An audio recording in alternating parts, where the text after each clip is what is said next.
Hey there, Duke fans, and welcome to episode number 281 of the Duke Basketball Report podcast. It is Valentine's Day as we record, so we are celebrating that. Yesterday was Coach K's 74th birthday. Happy birthday to the greatest of all time, and we want to celebrate that.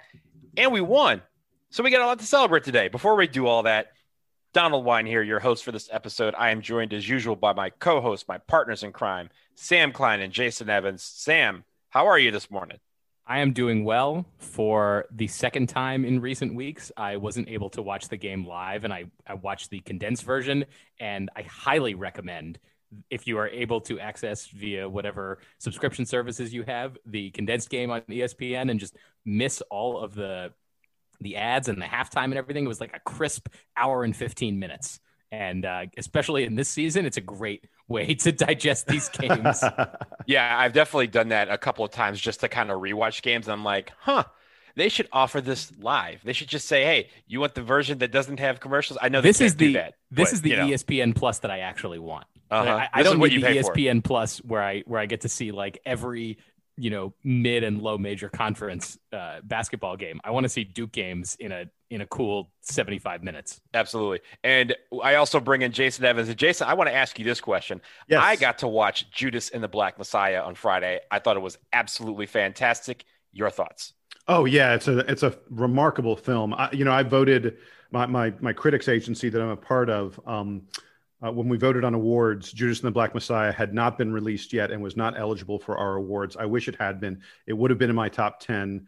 It would have certainly made some impact on some of my acting awards. It's a great film, an important story for people to know and understand. And Donald, I'm going to give you another one. Just the other day, I got a very, very, very early screener of a film that's coming out in a few weeks on Hulu, The U.S. versus Billie Holiday. And the reason I got it is because my brother manages Andra Day, who is the star of that film and is a very successful musician. She is unbelievable in this movie. She's up for a Golden Globe. I think she has a chance to get a Best Actress nomination at the Oscars. Is she also singing in the movie? I mean, of course. Are you kidding me? Billie Holiday, her primary role in the film is to sing. Oh, I wasn't sure. Sometimes they overdub with other singers, but they've got an actress who's got the chops to do it. Just so we're clear, she was a very, very successful singer before. This is her first acting role. She's a big time singer. She's been nominated for multiple Grammys. So yeah, she knows how to sing and she kills it in this movie. The film, the plot, not as good as Judas and the Black Messiah, but both of those are really great films about important figures in America's civil rights history that you need to know about. Prime and Hulu have been stepping their game up lately. I appreciate that as someone who stays home quite a bit and has tried to catch up on watching movies. But we're not here to watch movies right now. We're going to talk about some basketball, and we get to talk about some good basketball. Duke took the drive over to Raleigh yesterday to play NC State. As we mentioned, it was the GOAT's birthday, and you know what that means. We can't lose on Coach K's birthday. It's just not allowed. So Duke didn't do that. They went home and they came home with a victory. They win 69-53. It didn't even feel like it was that close. They moved to 8-8 in overall, 6-6 in the ACC. Duke gets his sixth straight win in games that fall on the Ghost birthday of February 13th. In a game that Duke really got out to a hot start. They never let up. They had a lot of great things going for them. So as always, we will start with the headline. And Jason, what was your headline from this game? Duke starts with D and stomps NC State. I like it. Sam, what about you? I had hurt hot as Duke squeezes State. Ooh. The alliteration, it's almost a tongue twister. Like, say that again, hurts hot. Say it. Hurt hot as Duke squeezes State. So I think I got the shooting and the defense into that headline. Yeah, you do. And mine is just very basic. Coach K gets best birthday gift in Duke road win over NC State. In a season where we haven't had a lot to talk about that has been great. Yesterday was great. So we get to start with the cake as we normally do, but this time I feel like we'll have quite a bit. So Sam, give me something, a good takeaway from this game that you saw that you liked. I think it might be Matthew Hurt. I will start because I put him in the headline with Matthew Hurt, 6 for 7 from 3. And the offensive game is getting to the point where he's doing, I mean, he's not, look, I'm not saying that Matthew Hurt is James Harden, but he's starting to do that James Harden thing where he has the ball, or maybe even Kyrie Irving, where he has the ball and does that little, like like he's playing with the defender a little bit, like he's playing a little street ball and says, "Oh, you want it? Oh, never mind. I'm gonna fake it over here, and then I'm gonna pop for the 18-footer. I'm gonna pop for the 3-pointer. I'm gonna take the sidestep and take the 3-pointer."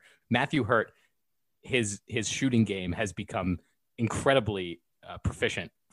Like one of the best that we've seen, I think, in recent years from a Blue Devil. Not that he's driving and shooting. I think he doesn't have the complete offensive game, but the stuff that he does well, oh my goodness, he's doing it in a way that you rarely see from a college player. I think that is my big takeaway from watching yesterday. So I will tell you that I asked Matthew Hurt what in the post game, because he was one of the players that showed up in the post game news conference. I asked him what it's like to be on fire the way he was against NC State. The dude hit his first 6 3-pointers against them. And that 7th one, he might have had his foot on the line. Like yeah, they were joking, like he might have had his foot on the line. It was like a runner 3-pointer. They kind of like at the end of the shot clock or something. I sort of wish they hadn't counted it, but I asked him what it's like to be on fire like that, and he didn't really answer too much, but he said he's been working with John Shire a lot in recent weeks to get his release faster and to play quicker. And it's clearly paying off. And Coach K noted that too in the postgame. He said that Hurt had just been playing too slow in the past few games. Matthew Hurt's level had been way up here, and it's come down some in recent games. And Coach K said he needed to speed up his game again. And Coach K also noted that Matthew Hurt and Mark Williams just seem to play really well together, and that their games complement each other really nicely. And they work on that high-low. They had that working a couple times in practice. In the game, and they work on that in practice a lot. Matthew Hurt was just outstanding in this game. This was the Matthew Hurt that was in the conversation for ACC Player of the Year. This was not the Matthew Hurt that has fallen out of that conversation in the past couple of weeks.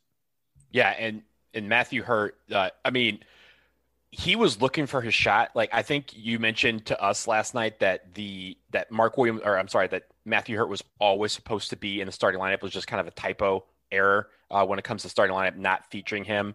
And I know the ESPN broadcast had a hard time explaining why it was Jordan Goldwire and then he was in the lineup, but I digress. The thing about him early in the game is that he was searching for his shot. He was taking it, and you mentioned that he was getting the shot off quickly. There were times where when he caught the ball, there was a dude already in his face, and he kind of looked at him as if to say, like, hey, too much space, and would just shoot it right over him because he was going out after it immediately. Because once those first 2 went in and he saw that, they barely touched net, like they went straight through, he had this look like, I saw him jawing with one of the NC State players kind of saying like, see, I'm on today. Now it's a problem. Like, it was just a very quick thing where he kind of acknowledged like, yep, I'm on fire, and it rode throughout the night. It's hard as a player of Matthew Hurt's size to have that kind of quickness with the ball in your hands, because if he's dribbling or if he's getting the ball, he's getting it pretty low. He's a 6'8" guy. Even he's got probably 4 or 5 inches on John Shire. So if John Shire is showing him these tricks and Matthew Hurt is replicating them, you get this kind of dangerous player. And it's awesome. It's awesome to hear that he's working on that specifically, because you can very much see that development, especially in the last few weeks. And his release is so high. He takes that shot. He's already a big dude. He's already 6'9", 6'10". But he's taking that shot from so far above his head. I don't know how as a defender you really stop that shot. You have to be right up in his grill to have any chance of disrupting that 3-pointer. And the problem is, if you get up there that close, he's going to pump fake you. By the way, he does such a good job of pump faking that and then putting it down and dribbling it instead. He's going to pump fake you and go around you and get that mid-range jumper. And he's got one of the best mid-range jumpers in college basketball as well. Yeah, and you have to defend against both of that. And like you said, when he puts the ball in the air, he's 6'10", but he's putting the ball in the air like 7'3", 7'4". So if you don't have that wingspan, or if you don't have that size, don't worry about trying to block the shot. You're just going to watch it go in. But I did want to talk about another guy who does have that kind of wingspan and has that size, Mark Williams, who I thought was incredible on both sides of the floor. He had 5 blocks. He had a career high in blocks. He had 13 points. He was active in the middle. And I'll talk a little bit about this in the bad, in a way, but for him, he was able to control the paint and show some of that monster dominance. Whenever the ball went into the hoop, it was going towards the rim and he was in the game. he had a handout. He may not have gotten the block, but he altered just about every shot that he came in contention with. And even some of them that went in, they had to shoot it in a straight like arc that went maybe 10, 12 feet in the air before it came back down because they had to get it over his outstretched hand. So I thought he did an excellent job at being a difference maker and being an energy guy on both ends of the floor. Jason, I know you talked about him in the earlier. I want to go back to you because that was really something that we haven't seen from him, the aggression in a way that he was able to go after it on both ends of the floor. I've got a mind-blowing Mark Williams stat. That's just, you're going to hear this, you're going to be like, what, really?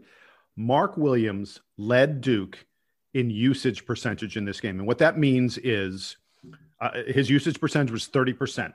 That means that roughly a third of the time that Mark Williams is in the game, the Duke possession ended with him having the ball in his hands, shooting a field goal, shooting a free throw, or sometimes turning it over.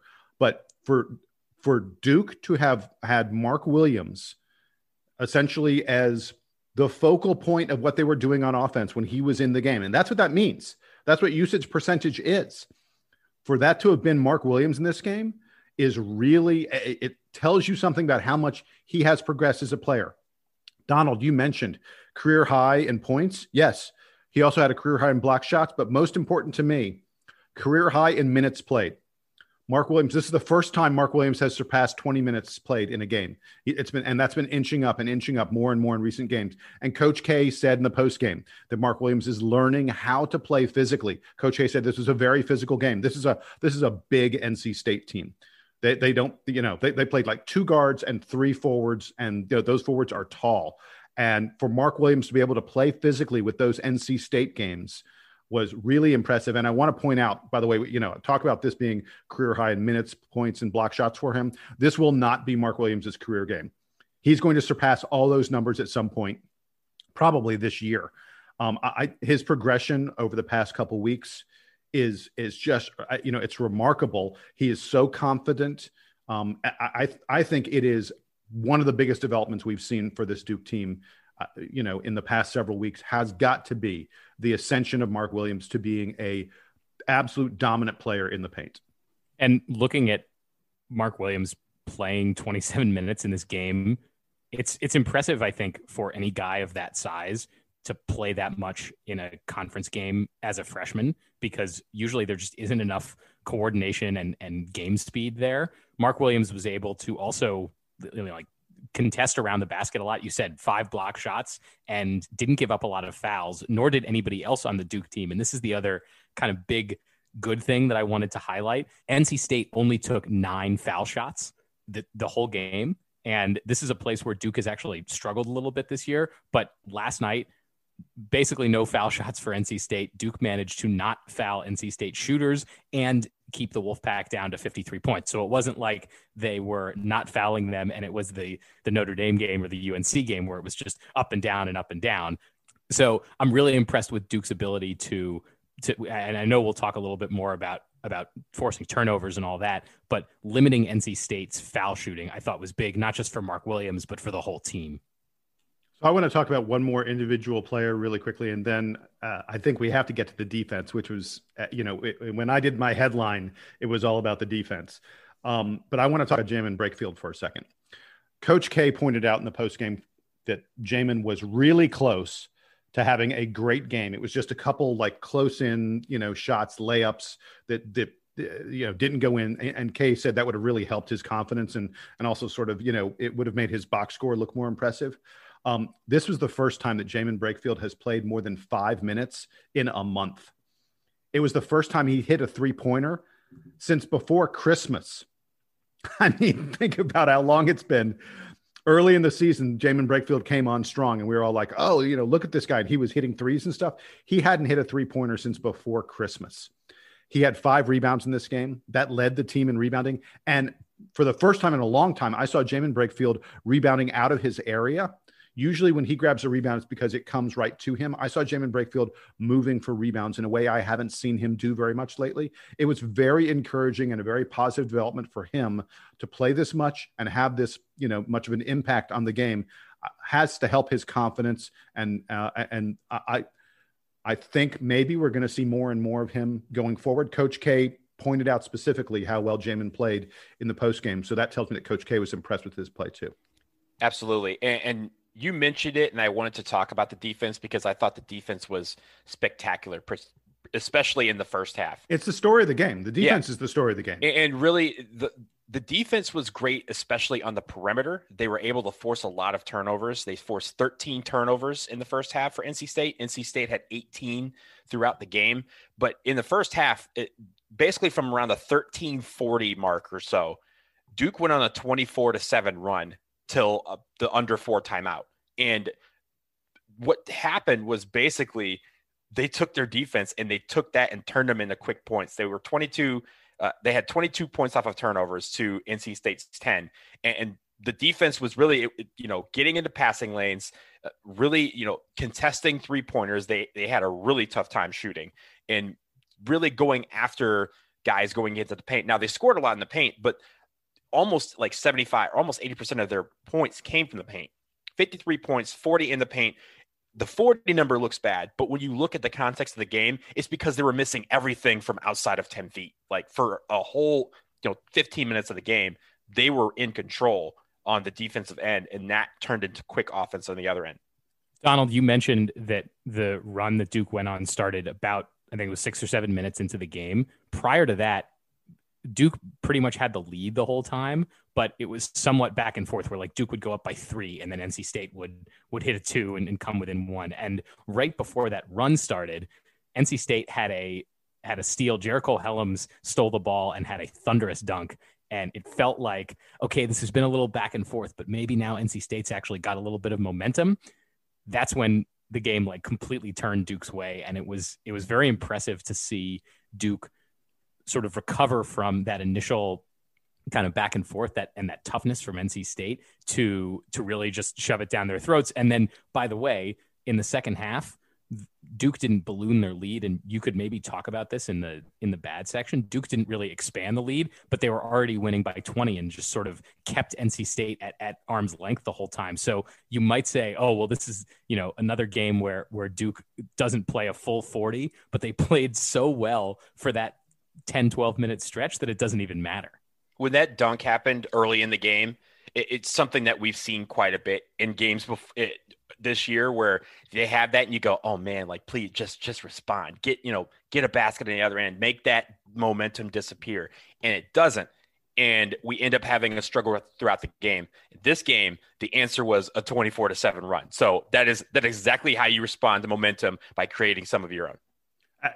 I want to talk about our defense against their 3-pointers. And Donald, you touched on this a little bit. With 7 minutes and 34 seconds left in this game and Duke leading by 22 points, which they had led by, pretty much the entire second half. 7 minutes and 34 seconds left in the game, NC State hit a 3-pointer. It was their first 3-pointer of the game. They did not hit a 3 for the first 33 minutes of the game. And in the preview, when we were talking about this game, we said that NC State is a really good 3-point shooting team. They hit 36% of their threes. They're a good 3-point shooting team. And one of Duke's keys in this game was going to be holding them down from 3. So with 7.5 minutes left, they hit their first 3. I'd say that's holding them down. They got another 3 in the final 20 seconds of the game. I mean, you want to talk about meaningless. But Duke is the worst 3-point defensive team in the ACC. We're among the worst in the country at defending the 3. And in this game, we were dominant at it. And Mark Williams said that Duke's been working on different ways of handling ball screens. They've been working on communicating better. They've been working on covering the 3-point line. And that is paying off. Coach K said they did almost nothing but work on defense the past few days in practice. Look, after the UNC and Notre Dame games, clearly we needed to work on our defense. But it definitely paid off. If we can sustain this going forward, this team's season may not be over the way some people have predicted. And I will note really quickly that PNC Arena, NC State's arena, did allow a few family members to attend the game.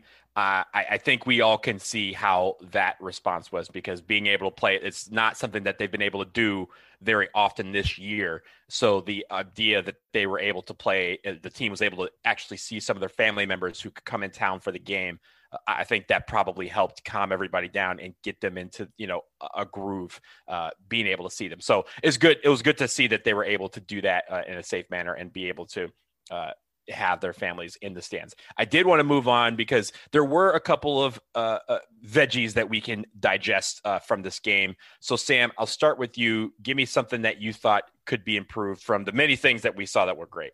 Well, I think that the standout, unfortunately, is Jalen Johnson, who continues to fall out of the rotation, it feels like. And it's been such a weird season for him. He was so good early. We know that he got hurt, and he's shown some incredible flashes even in the last month. But the last two games, barely playing. Yesterday doesn't even register 10 minutes in this game and is a non-factor.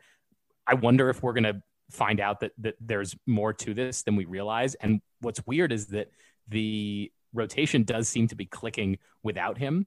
It's not, I don't think this is one of the, what do we call this? The Ewing theory, where you take your best player out and the team gets better. I don't think that's what's going on here, because Jalen Johnson's game does not strike me as somebody who's sort of creating a black hole or around his teammates.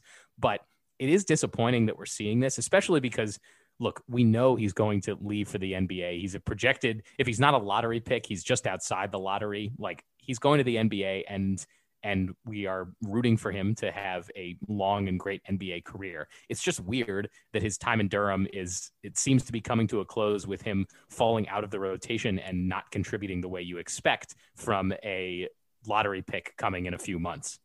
So a few days ago, Coach K said that Jalen was still, they implied he's still kind of dealing with some of the foot issues that he had from the foot injury. And Coach K talked about the fact that it was not like, Coach K, cone of silence. They don't say a lot about injuries at Duke, but Coach K said that the foot injury was unusual and that they had to deal with it in some unusual kind of ways. And there's definitely an implication that they're still dealing with it. They're still working on it. Jason, yeah.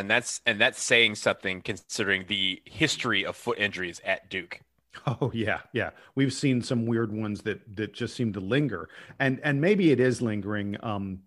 For Jalen to only play 8 minutes, 3 points, no rebounds, no assists, 4 fouls. It's not a good line from him. And I guess the most disturbing thing, and Sam kind of alluded to this, is Duke seems to play better. Duke's, other players seem to work better when Jalen's not in the game. That's not always the case. I mean, we've seen games earlier this year where he was facilitating a lot more, where, some of the energy and athleticism that he brings on offense created other opportunities for his teammates.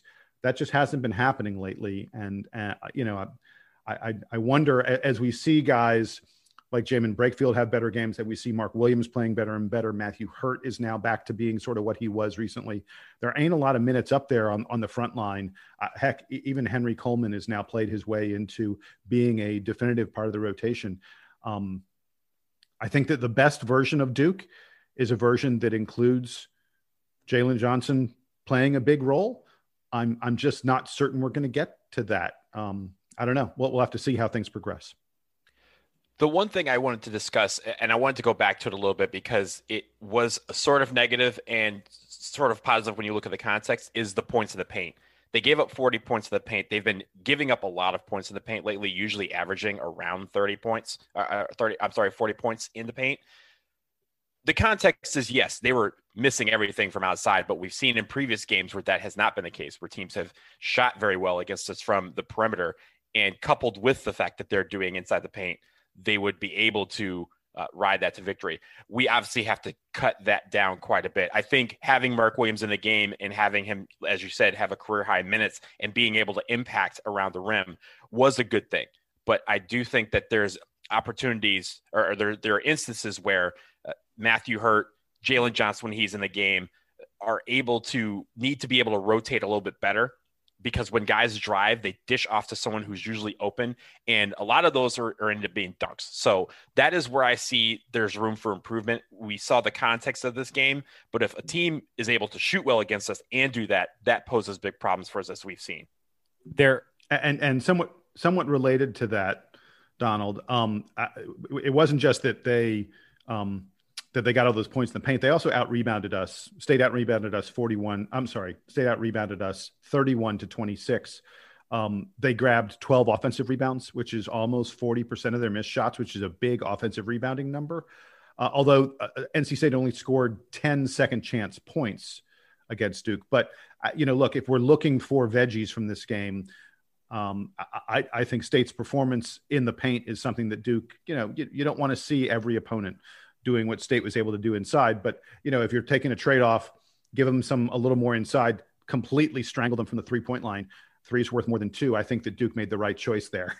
And very rarely is Duke going to give up 53 points in a game and feel like they didn't do enough on defense. I mean, they're almost always going to play fast enough, even against a team like Virginia. Holding the opponent to 53 points is going to be a good sign for Duke. So, Jason, why don't you put a bow on this and wrap up the veggie portion of this recap? So I had among my bad things, and by the way, I wanted to mention Joey Baker did not play at all, which was sort of weird, and everyone's trying to figure that out. There has not been any report of an injury related to Joey. Maybe he's hurt and Duke didn't say anything. Maybe something happened in practice or something like that. It sort of doesn't make sense that Joey did not play at all without there being some reason behind it, because he had been playing better lately. And this game was a blowout, right? I mean, there were opportunities to empty the bench for the last 5 minutes of this game that Duke didn't really take advantage of. Right. But the final bad thing that I wanted to mention was Duke doesn't play like this all the time. And that's kind of a bad thing.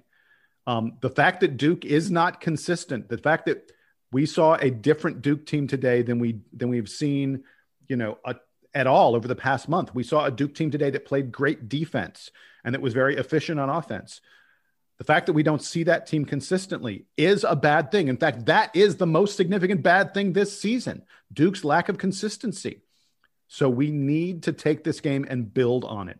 The most troubling aspect of Duke's season is we can play this well, and we can also play as poorly as we've played at times. And we need to find a way. Time is running out. We need to find a way to play, if not this well, close to this well, on both ends of the floor more consistently. That's my last bad thing. Inconsistency has been our identity. I hope we start to shed that in the time where it really matters the most. If we can get consistent, like you said, on offense and defense throughout the rest of the season, that's only going to help. Yeah, and actually one other little thing I wanted to mention, I not that I want close games. I enjoy seeing Duke beat the snot out of teams. Oh, yeah. But this was sort of yet another game where Duke didn't have a chance to perform down the stretch. And not that that's not bad or anything, but I just want to point out that in one possession games, in games where Duke, where it's been a one possession game in the final minute, Duke has only beaten BC and Georgia Tech. Those are the only two games we've won sort of in the final minute where it was a really close game. We've lost to Pittsburgh, to Louisville, to Miami, to UNC, and to Notre Dame. So we're 2-5 in essentially one possession games. I'm not saying final score, but final minute and a half, where the game was absolutely 100% in doubt. And not that I want Duke to play a lot of close games, but the next time we play a close game, I need us to win it. This was not that. And again, that's not either a good nor a bad. It's just something I wanted to point out from this game. I hope that's something we don't have to experience the rest of the season because we're blowing everybody out by 30. I'll take that. If Duke has to end the season on a win streak where we have only won 2 one-possession games all year, I'll take it.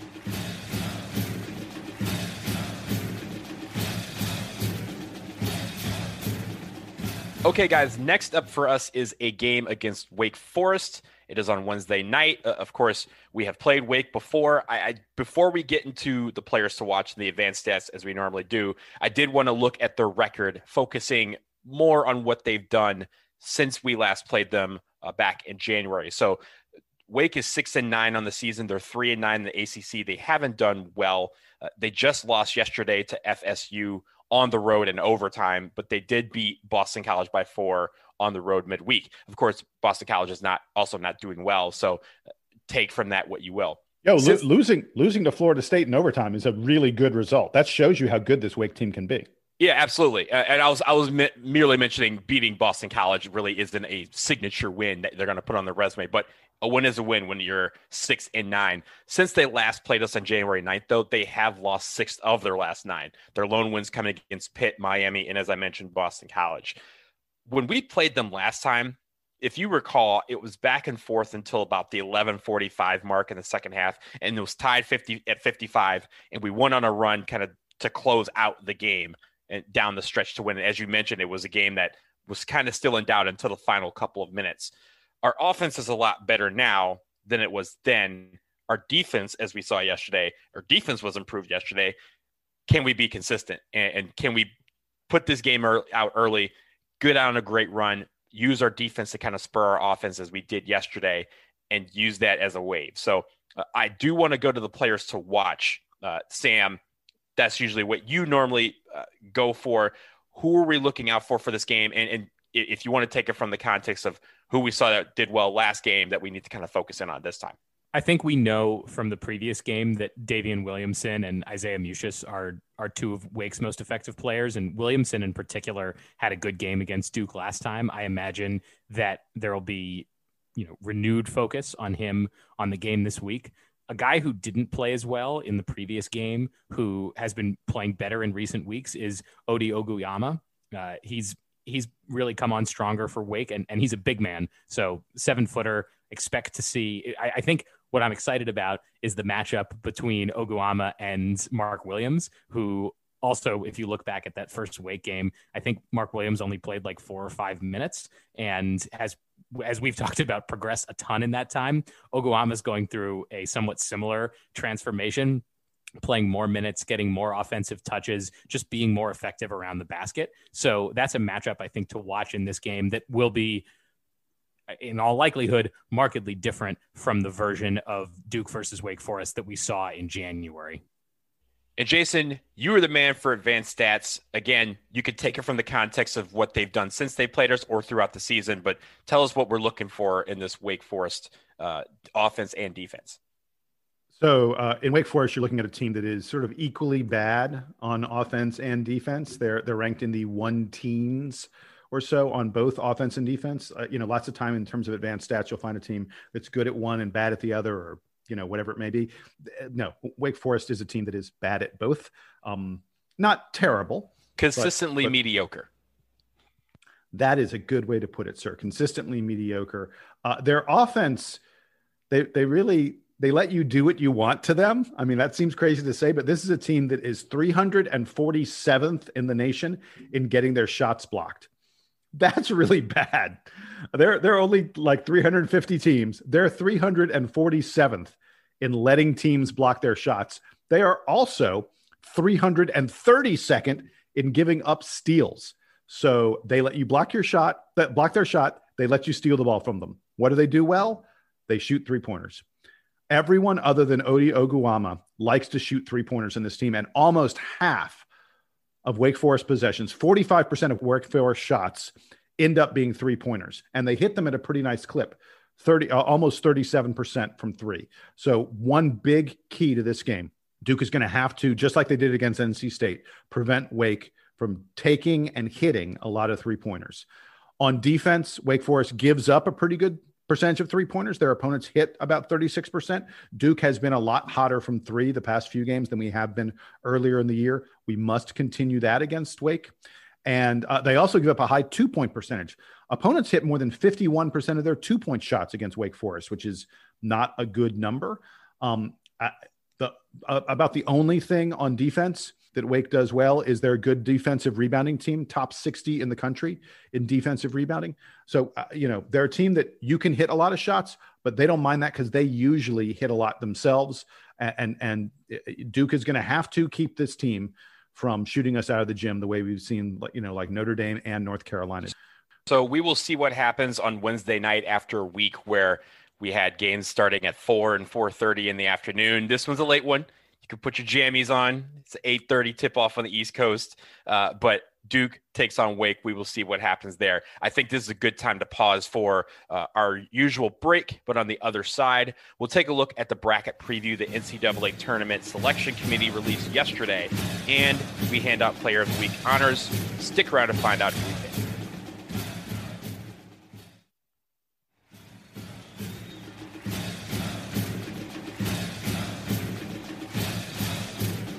All right, gentlemen, we are back, and the NCAA Tournament Selection Committee yesterday released their bracket preview, which is something they've done the past few years to show what the bracket would look like a month out from Selection Sunday.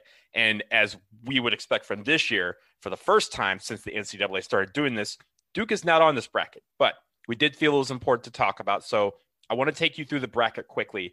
Keep in mind, because all the teams are playing in Indianapolis and around Indianapolis this year, gone are the region names. The regions this year are numbered based on the strength of the 1 seed they have in their bracket. So I'll read through them real quick. Region 1, the number 1 overall seed, Gonzaga.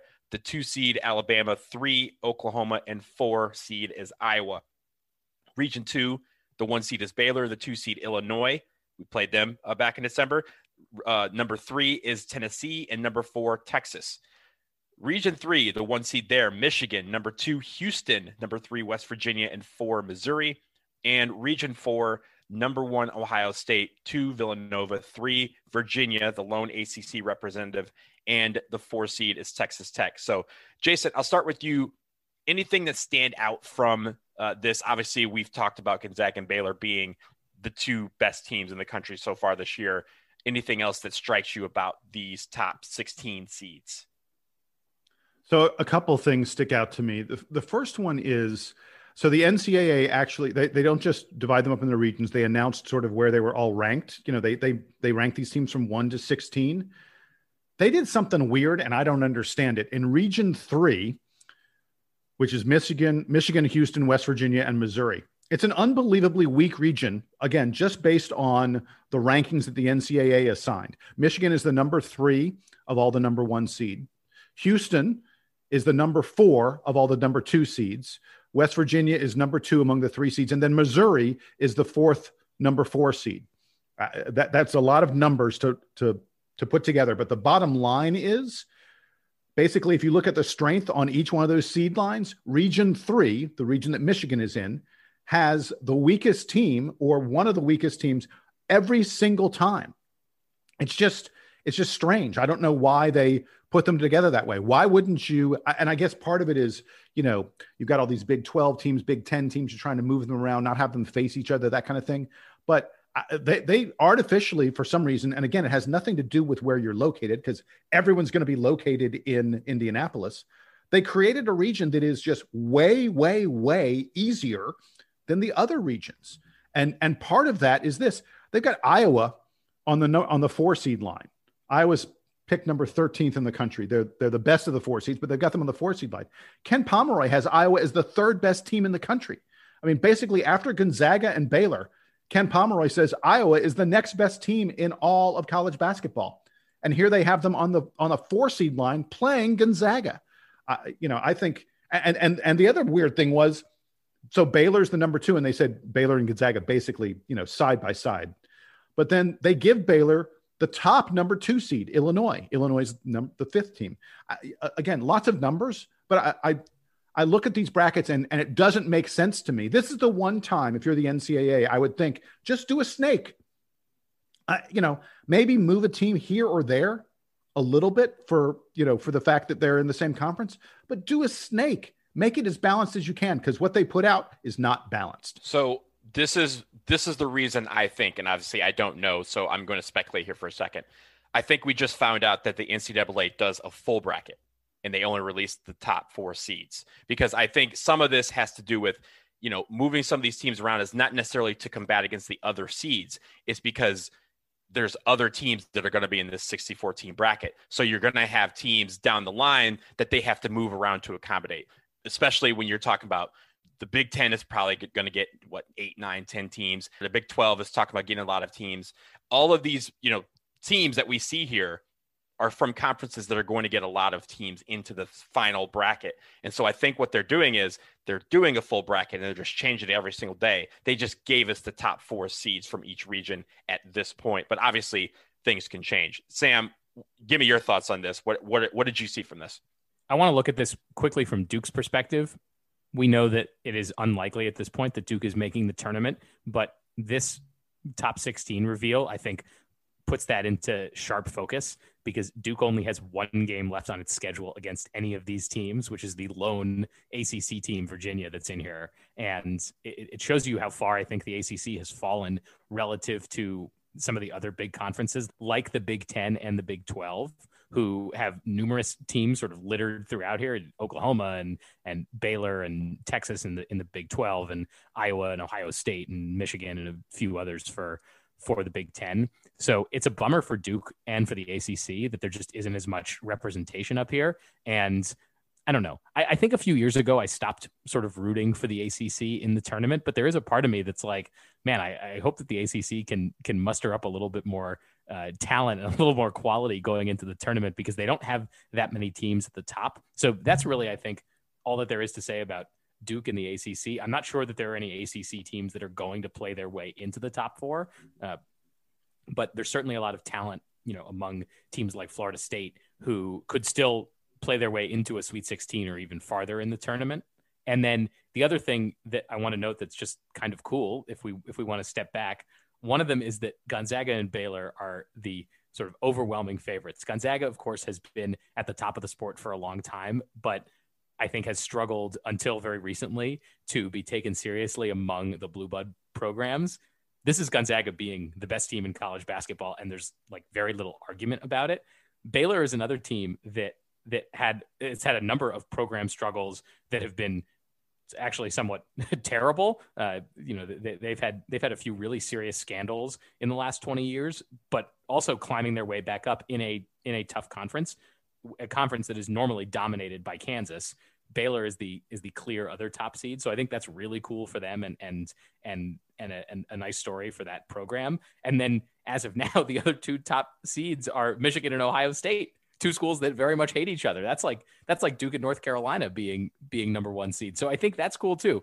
I'm willing to, in a year when so many things are going wrong, celebrate all the coolness that is going into this bracket.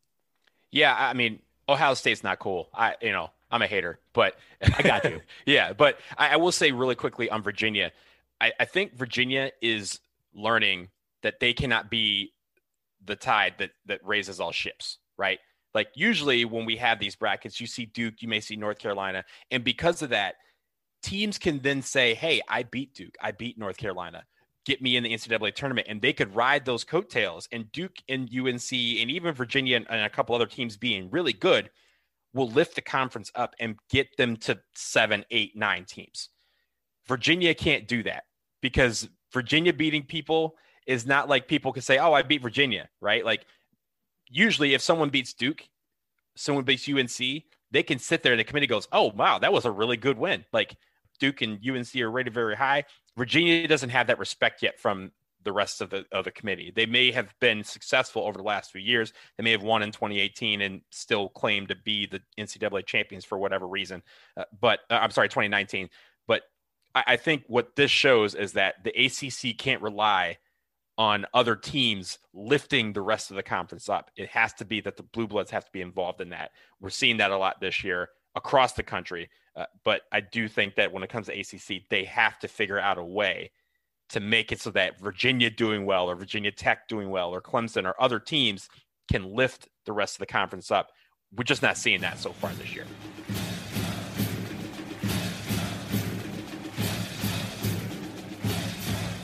Okay, guys, we are going to wrap up with Player of the Week honors. Remember, we are taking into account the Notre Dame and NC State games. So, Jason, who is your Player of the Week?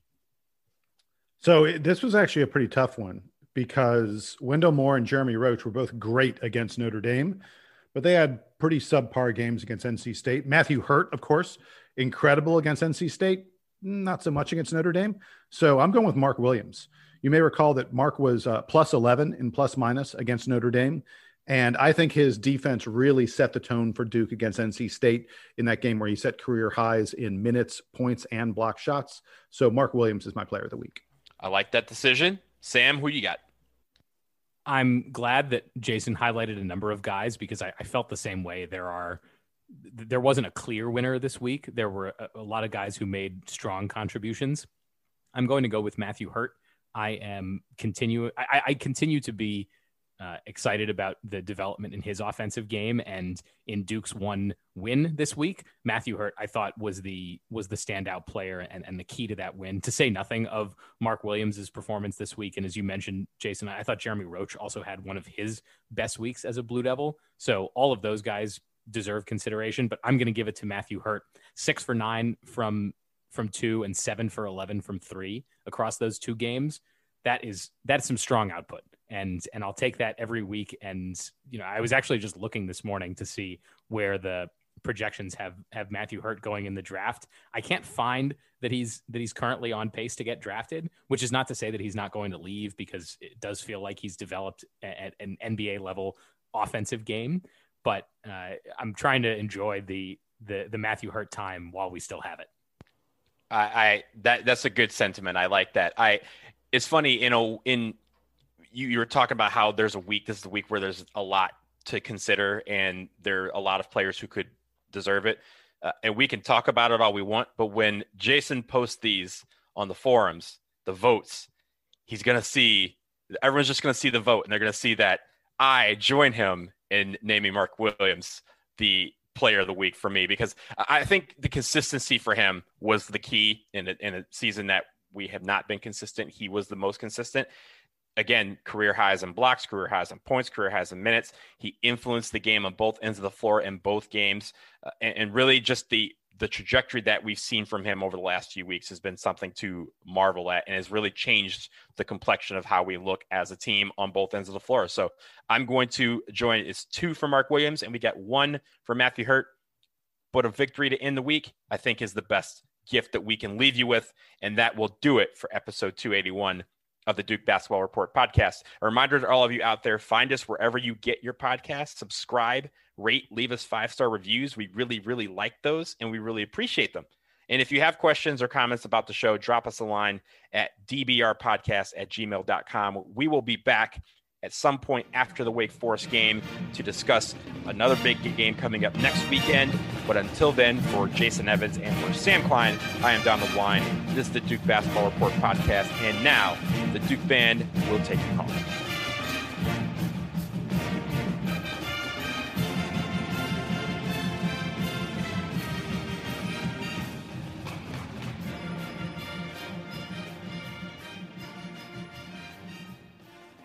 Good morning. Good morning.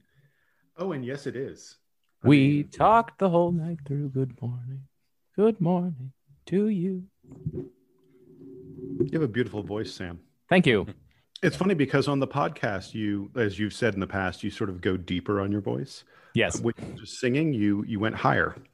Well, I was, I think, singing in the appropriate register for that tune. I would not know. I know nothing about this. That's Good Morning from Singing in the Rain. I'm familiar with the song. Yes. Good morning. Good morning. There I go. I got it. Nicely done. Thank you. And we have our post-podcast outtake moment. There we go.